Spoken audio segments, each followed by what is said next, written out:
Hello friends, welcome to KK cooking channel. இன்றைக்கி நம்ம வாழைக்காய் பஜ்ஜி எப்படி பண்ணுறதுன்னு பார்க்கலாம். நான் அதுக்கு 2 வாழைக்காய் எடுத்திருக்கேன். அதில் தோலை நல்லா நீங்கள் சீவி எடுத்துக்கிடுங்க. இந்த மாதிரி 2ஐயும் நல்லா தோலை சீவி எடுத்துக்கிடுங்க. தோல் சீவினதுக்கப்புறம் வாழைக்காவை இந்த மாதிரி ஸ்லைஸ் பண்ணி கட் பண்ணி எடுத்து வச்சுக்கிடுங்க.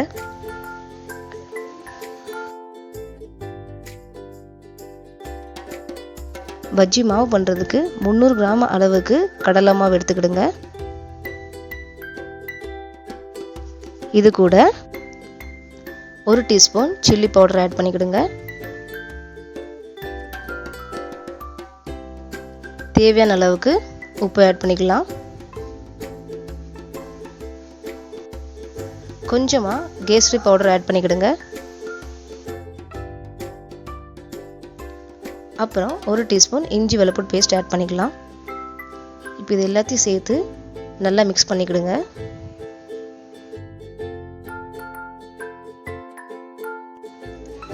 இப்போ கொஞ்சம் தண்ணி ஆட் பண்ணிக்கிடுங்க.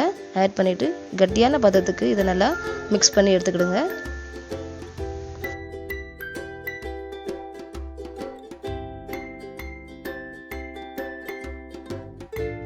நாலுலேருந்து 5 நிமிஷம் வரைக்கும் இந்த மாதிரி நல்லா மிக்ஸ் பண்ணிக்கிடுங்க.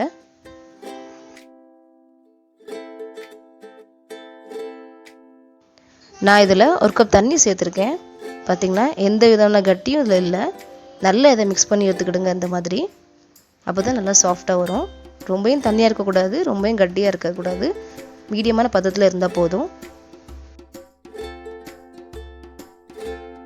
இப்போ நம்ம கட் பண்ணி வச்சுருக்க வாழைக்காய் ஸ்லைஸை எடுத்து பஜ்ஜி மாவில் இந்த மாதிரி 2 சைடையும் நல்லா டிப் பண்ணி எடுத்துக்கிடுங்க. இப்போ நம்ம இதை எண்ணெயில் ஃப்ரை பண்ணி எடுத்துக்கலாம். இதே மாதிரி எல்லாத்தையும் நீங்கள் ஃப்ரை பண்ணி எடுத்துக்கிடுங்க.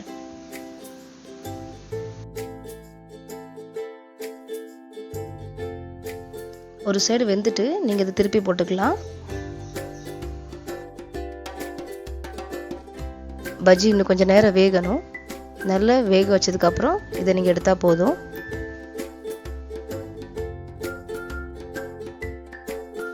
சுட சுட வாழைக்காய் பஜ்ஜி ரெடி ஆயிடுச்சு. நம்ம இப்போ இதை எடுத்துடலாம். கண்டிப்பாக நீங்கள் வீட்டில் அதை ட்ரை பண்ணி பாருங்கள். இந்த வீடியோ உங்களுக்கு பிடிச்சிருந்துச்சுன்னா மறக்காமல் லைக் பண்ணுங்கள், ஷேர் பண்ணுங்கள், கமெண்ட் பண்ணுங்கள் அண்ட் சப்ஸ்கிரைப் பண்ண மறந்துடாதீங்க. நன்றி.